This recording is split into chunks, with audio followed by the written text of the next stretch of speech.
You see, trust isn't something you think about every day. It's just there, like the air you breathe or the ground you walk on. For years, I thought our relationship was unshakable. We had the kind of connection that made people say, "You two are perfect together." But in the back of my mind, there were questions. Little things I couldn't explain, whispers I tried to silence because I didn't want to believe them. And then, one evening, it happened. I came home earlier than usual.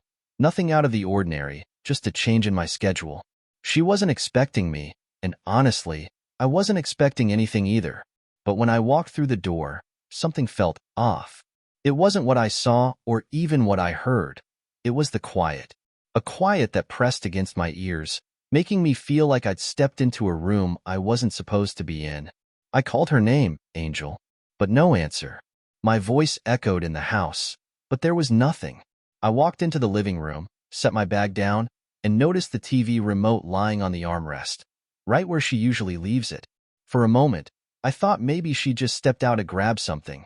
No big deal. But then I saw her phone. It was right there on the counter, unlocked. A message preview glowing on the screen. I told myself not to look, that it was none of my business. But something in me knew that if I didn't pick up that phone, I'd regret it for the rest of my life. And so, with shaking hands, I reached for it. And that's when I saw it. A message that would change everything. Just a few words, but they hit me like a punch to the gut. I remember feeling my chest tighten, my breath catch. My hands started to sweat, and for a moment, I just stood there, frozen. I couldn't believe what I was seeing. That message, it wasn't meant for me. Before we go any further, I want to ask you, what would you do if you found a message like that? Drop your thoughts in the comments. And if you want to know how this story unfolds, make sure to hit that subscribe button and turn on notifications. Trust me, you don't want to miss what happens next. But before I take you further into that moment, let me take you back to where it all started. I want you to understand what made this betrayal cut so deep. Because it wasn't just about what she did. It was about everything we'd built together, everything I thought we had. 5 years ago, I met her at a friend's wedding. She wasn't just beautiful. She had this energy about her, magnetic, effortless. It felt like the entire room shifted when she walked in. I remember watching her laugh at something someone said, the way her eyes sparkled. It wasn't just her appearance. It was the way she carried herself, like she knew who she was and didn't need to prove it to anyone. It drew me in instantly. I couldn't resist talking to her. At first, I didn't know what to say. I felt out of my league. But somehow, we ended up sitting next to each other during dinner, and the conversation just flowed. She was smart, witty, and passionate about her work. She told me about her dream of starting her own business one day, and the way her face lit up when she spoke. I knew she was someone special. I remember thinking that night, if I don't take a chance now, I'll regret it forever. So, I asked for her number before we left. She hesitated for a moment, but then she smiled and handed me her phone. That smile, I can still picture it, even now. From that night on, things moved quickly. We started talking every day, texts, calls, late-night conversations that stretched into the early hours. It felt easy, natural, like I'd known her my whole life. Within a few months, we were inseparable. Every weekend was an adventure. Hiking, trying out new restaurants, or just staying in and binge-watching our favorite shows. I'd never been so happy. She had this way of making everything feel brighter. Even on the worst days, just seeing her made everything better. I thought I'd hit the jackpot. My friends teased me about how smitten I was, but I didn't care. For the first time, I felt like I'd found someone who understood me completely. I still remember the first time I told her I loved her. We were sitting on the beach, watching the sunset. The sky was this incredible mix of orange and pink, and I couldn't hold it in anymore. I turned to her and said, "I love you." She didn't say anything at first, just looked at me like she was trying to decide if I meant it. And then she smiled, leaned in and said, "I love you too." It was perfect. After that, everything felt like it was falling into place. We moved in together a year later, and not long after that, I proposed. I wanted to make it special, so I took her back to that same beach where I first said I loved her. She cried when I got down on one knee, And when she said yes, I thought I was the luckiest man alive. Looking back now, those were some of the happiest years of my life. We built a life together, a home filled with laughter, plans for the future, and what I thought was unshakable trust. But as I tell you this, I realize that sometimes the things you hold dearest can blind you to what's really happening. Maybe I should have noticed the cracks. Maybe I should have asked more questions. But back then, I didn't want to see anything other than the perfect picture we'd created. When I think about those years, it's hard not to wonder, was it all real? Or was I just too caught up in the idea of us to notice the signs? Because as perfect as it seemed, everything started to change. Slowly, at first. Little things I didn't want to acknowledge. And then, well, you already know where this story is heading. But back then, I had no idea.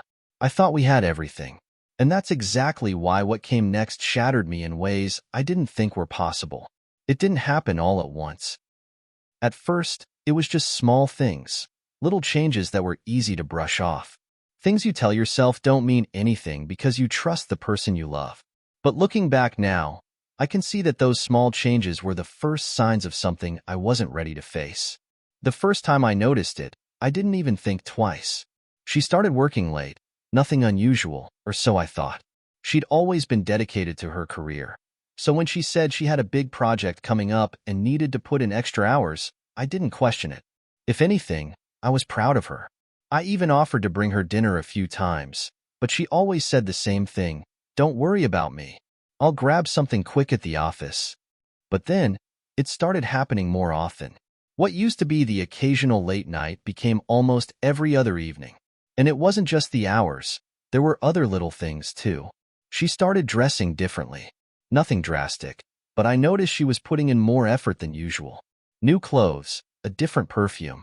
I even joked about it once, saying, "Wow, who are you trying to impress?"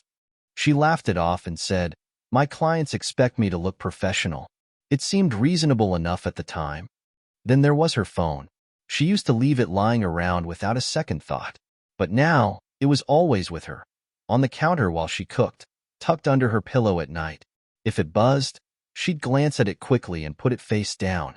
I remember teasing her about being so glued to it, and she'd just smile and say, "It's work stuff, nothing interesting." I wanted to believe her. I told myself it was just me being paranoid, reading into things that weren't there. But then, there was the night she came home late, really late. I'd fallen asleep on the couch waiting for her, and when I woke up, it was nearly midnight. I heard the door open, and when I looked up, she was standing there, smiling like nothing was wrong. "Sorry," she said. "The meeting ran long." She leaned down and kissed me, but something about it felt different. I couldn't put my finger on it, but it was like she was there physically, but not emotionally. Like her mind was somewhere else. I asked her how her day was, and she launched into this long story about a difficult client. It all sounded so convincing, so normal. But as I listened, I couldn't shake the feeling that something was off. Maybe it was the way she avoided looking me in the eye, or how she seemed almost rehearsed. I told myself I was imagining things, that I was overthinking it.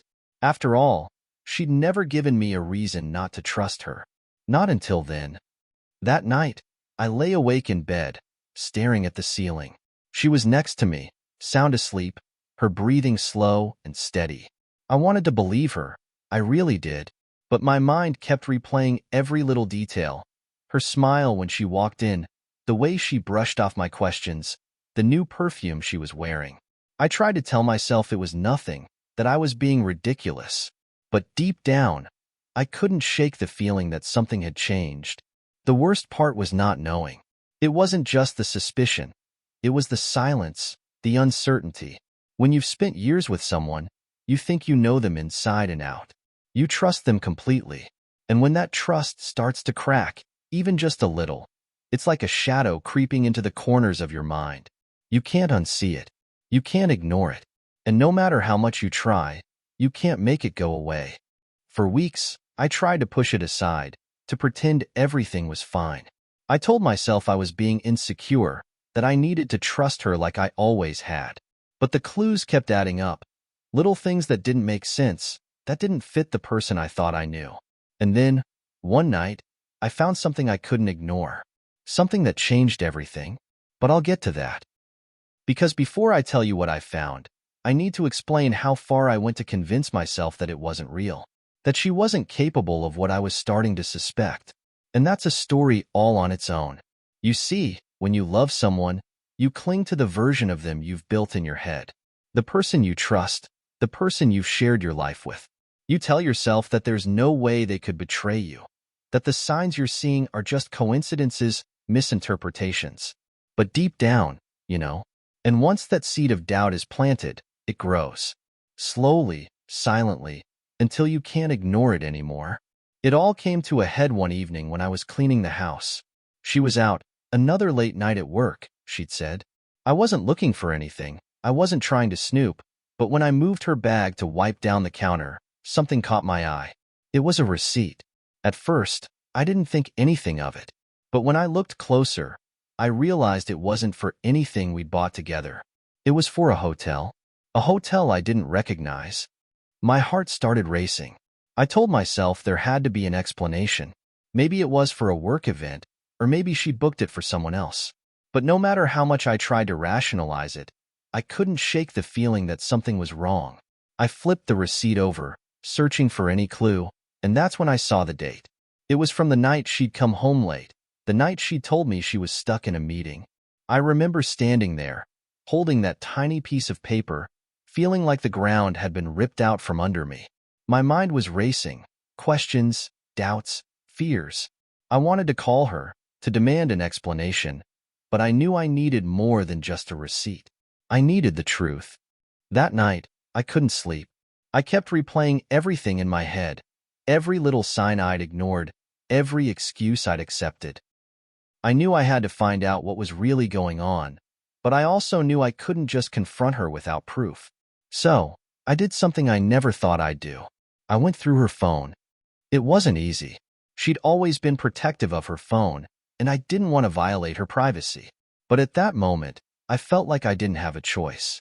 I waited until she was asleep, her phone charging on the nightstand. My hands were shaking as I picked it up, and for a moment, I almost put it back down. But then I unlocked it and started scrolling. At first, there was nothing. Just work emails, a few texts from friends, nothing unusual. But then I opened her messages, and that's when I found it. A conversation with someone I didn't recognize. The name didn't stand out, but the messages, they told me everything I needed to know. They weren't explicit, not at first. Just little comments, inside jokes, compliments, things that seemed innocent enough. But as I scrolled further back, the tone changed. The messages became more personal, more intimate. And then I saw it.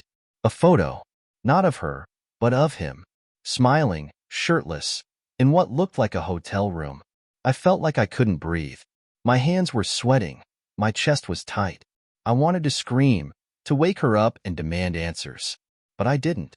I put the phone back exactly where I'd found it and went into the bathroom, locking the door behind me. I just sat there, staring at the floor, trying to process what I'd just seen. I stayed in that bathroom for what felt like hours. My mind was racing, my emotions swinging wildly between anger, sadness, and disbelief. I kept asking myself the same question: why? Why would she do this to us? I thought about confronting her right then and there, but something stopped me. I knew I needed more than just a few messages. I needed undeniable proof. The next day, I bought a small hidden camera and set it up in the living room. It felt wrong, like I was crossing a line, but at that point, I didn't know what else to do. I needed to know the truth, no matter how much it hurt. And over the next few days, I waited. I watched, and what I saw confirmed everything I'd been dreading.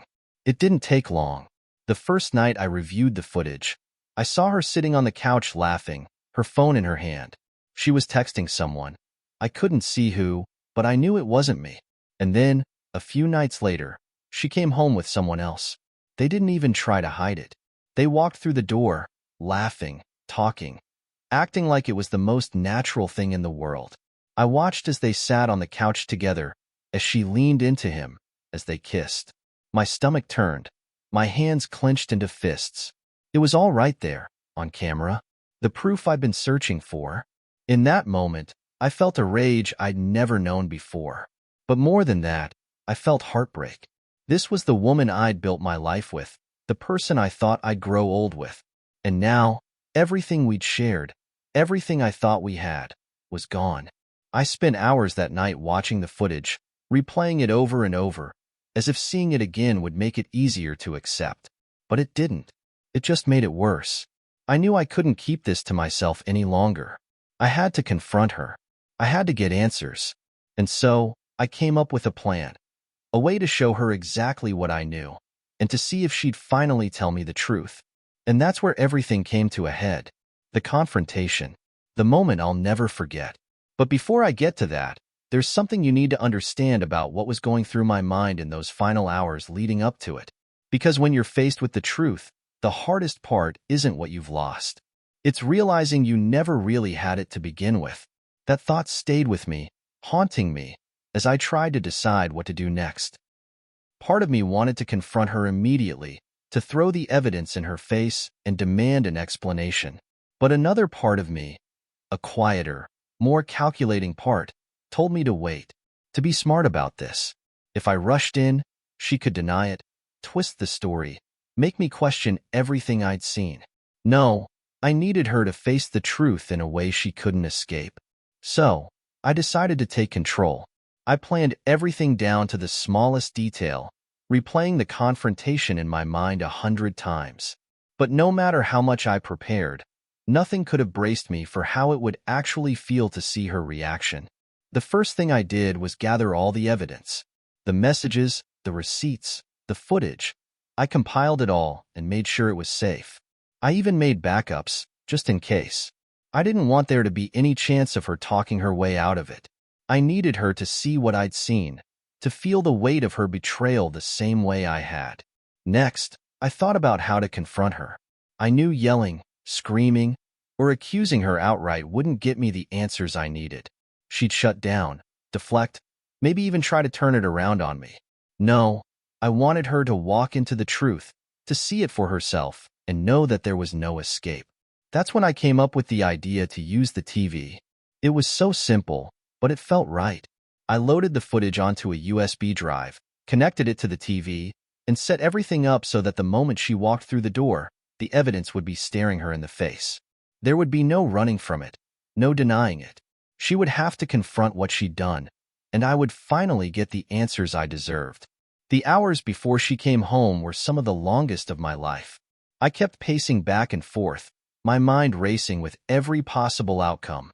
Would she admit to it? Would she try to lie? Would she break down and beg for forgiveness? I didn't know what to expect, and that uncertainty was eating me alive. But the one thing I did know was that I couldn't live like this anymore. I needed closure, no matter how painful it might be.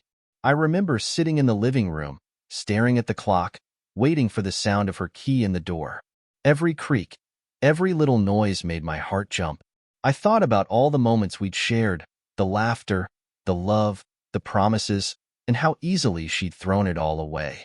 It felt like I was mourning the death of something I'd never get back. As I waited, I realized I needed one more thing. Something to make sure she couldn't just walk away without giving me the truth. So, I decided to record the confrontation. I set up my phone in the corner of the room, hidden but angled perfectly to capture everything. I didn't know if I'd ever use the recording, but just knowing it was there gave me a sense of control in a situation where I felt like I'd lost so much. And then, just as I was making sure everything was ready, I heard it, the sound of her car pulling into the driveway. My heart started pounding so hard I could feel it in my throat. This was it. This was the moment everything would change. I took a deep breath, sat down on the couch, and waited. When the door opened, she walked in like it was any other night. She smiled when she saw me, dropped her bag by the door, and said, "Hey, babe, how was your day?" Her voice was so casual, so normal, it almost made me doubt everything. Almost. But then I saw her look at the TV. At first, she didn't react. She just stared at the screen, like her brain was struggling to process what she was seeing. And then, slowly, her smile faded. Her face went pale, and her eyes widened. She knew. For a moment, neither of us said anything. The The room was so quiet I could hear the faint hum of the TV. I watched as she took a step back, her hand instinctively going to her mouth. "What is this?" she finally asked, her voice barely above a whisper. And that's when I said it. The words I'd been rehearsing in my head for hours. "It's the truth. Your truth. Now, tell me why." She stood there, frozen, her eyes darting between me and the screen. I could see the panic in her face, the gears turning in her mind as she tried to figure out what to say, what to do. I didn't move. I didn't speak. I just waited. Because in that moment, I wasn't looking for excuses or apologies. I was looking for the truth. And no matter how much it hurt, I was finally ready to hear it. What she said next, though, was something I never could have prepared for. Something that changed everything. Not just about our relationship, but about how I saw myself and the life we'd built together. But before I tell you what happened, I need you to understand just how much was at stake in that moment. Because this wasn't just about betrayal. It was about the very foundation of who we were and whether it could ever be repaired. As I sat there on the couch, watching her reaction, it was as if time slowed down. Every detail stood out.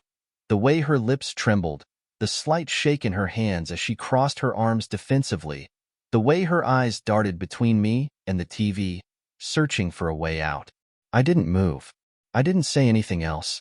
I wanted her to speak first, to see if she tried to explain, deny, or deflect. Finally, after what felt like an eternity, she broke the silence. "Where did you get this?" she asked. Her voice was shaky, barely above a whisper. But there was something else there, too, fear. Not the fear of being misunderstood, but the fear of being caught. That was when I knew. There was no misunderstanding, no mistake. She was guilty, and now she had to face it. I leaned forward, resting my elbows on my knees, and looked her straight in the eye. "It doesn't matter where I got it," I said. "What matters is that it's real, and you need to tell me the truth. Now." She didn't respond at first. She just stood there, frozen, like a deer caught in headlights. Then, slowly, she shook her head. "It's not what you think," she said, her voice barely audible. But even as she said the words, I could see the guilt written all over her face. I laughed, not because it was funny, but because I couldn't believe she was still trying to lie. "Not what I think." I said. "So, what is it then? Explain it to me. Because from where I'm sitting, it looks pretty clear. You lied to me. You cheated. And now you're caught." She opened her mouth to respond, but no words came out. Instead, she just looked at me, her eyes wide with panic, like she was trying to figure out what to say next. I stood up then, unable to sit still any longer. My chest was tight, my hands clenched into fists at my sides. "Do you have any idea what you've done?" I said, my voice louder now, the anger finally bubbling to the surface. "Do you have any idea how much I trusted you? How much I loved you? And this is how you repay me?" She flinched at my words, tears welling up in her eyes. But I didn't stop. I couldn't. I had held it all in for so long, and now it was pouring out, unstoppable. "Who is he?" I demanded. "How long has this been going on?" She shook her head again, the tears spilling over now. "It doesn't matter," she said. "It didn't mean anything. That was when I lost it. It didn't mean anything?" I shouted. "You threw away everything we had, everything we built, for something that didn't mean anything? Do you even hear yourself?" She collapsed onto the couch then, her face in her hands, sobbing. "I'm sorry," she said between gasps. "I didn't mean for it to happen. It was just, I don't know. I was lonely.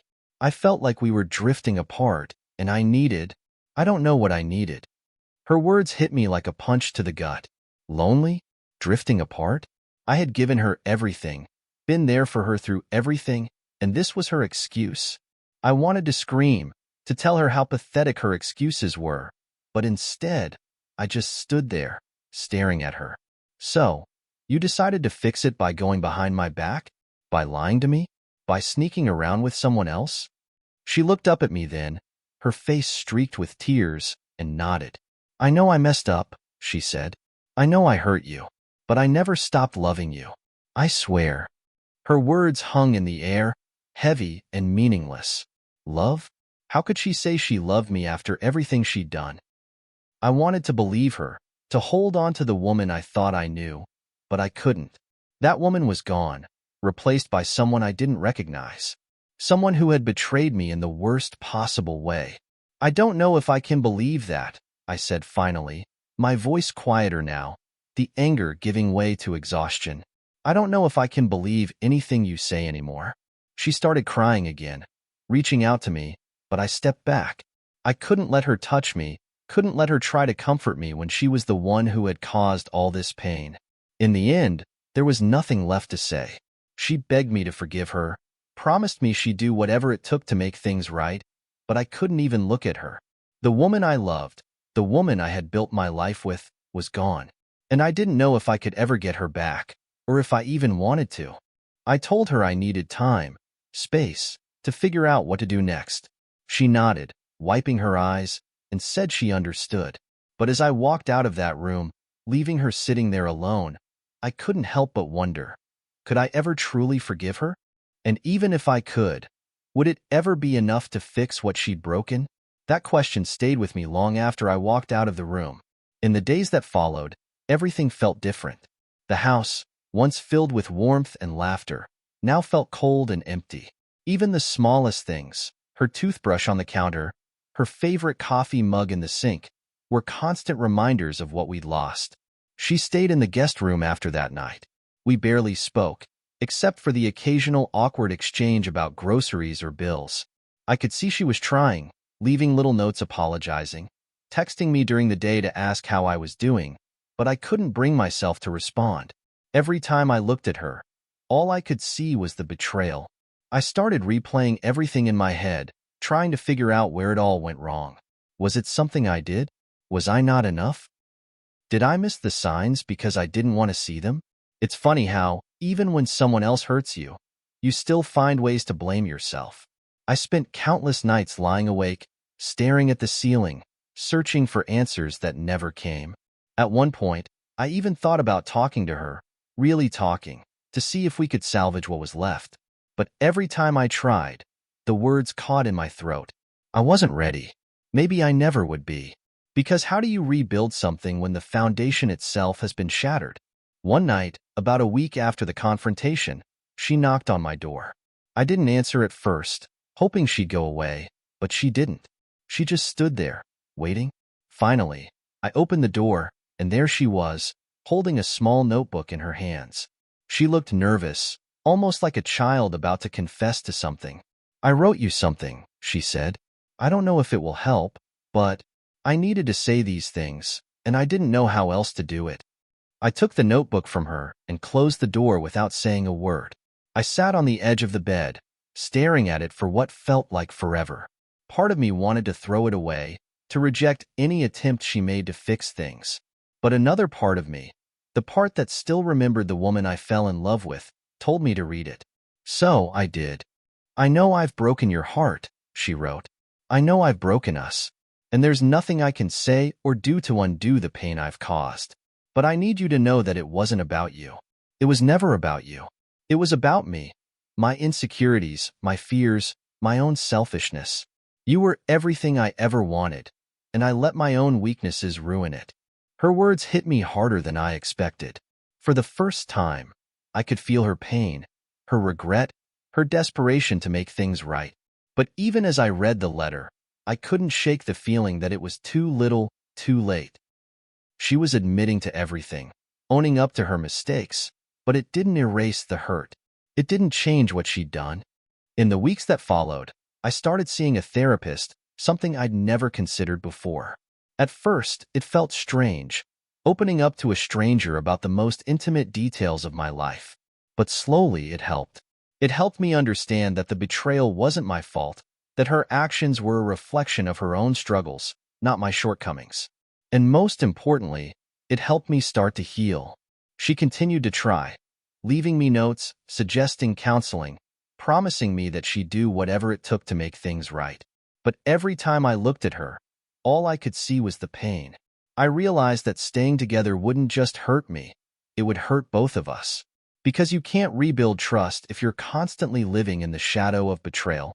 One day, after another sleepless night, I made my decision. I sat her down and told her that I couldn't do it anymore, that I needed to let her go. Not because I didn't care, but because I did. Staying together would only prolong the pain for both of us. She cried, begged me to reconsider, but deep down, I think she knew it was the right thing to do. I hope you find peace, I told her. I hope you find a way to forgive yourself, the same way I'm trying to forgive you. And with that, we said goodbye. She packed her things and left the next day. Watching her walk out of the door for the last time was one of the hardest things I've ever done. But in that moment, I felt something I hadn't felt in weeks: relief. Relief that the lies, the hurt, the endless questions were finally over. It's been months now since that day, and while the pain hasn't completely faded, I'm starting to feel like myself again. I've learned that healing isn't about forgetting what happened. It's about accepting it and finding a way to move forward. I don't know if I'll ever be able to fully trust someone again, but I do know that I'll never ignore the signs, never settle for less than I deserve. To anyone out there going through something similar, I want you to know this: you're not alone. Betrayal cuts deep, but it doesn't have to define you. It's okay to hurt, to grieve, to feel like the world is falling apart. But eventually, you'll find the strength to stand up, to take control, and to build a new life. One where you're stronger, wiser, and more resilient than before. Thank you for listening to my story. If it resonated with you, if you've ever felt the same pain or faced the same challenges, I'd love to hear your thoughts in the comments. And don't forget to like, subscribe, and hit the notification bell for more stories like this. At Wild Love Story, we're here to share the raw, unfiltered truths about love, heartbreak, and everything in between. Until next time, take care of yourselves, and remember, you deserve nothing less than the love you give.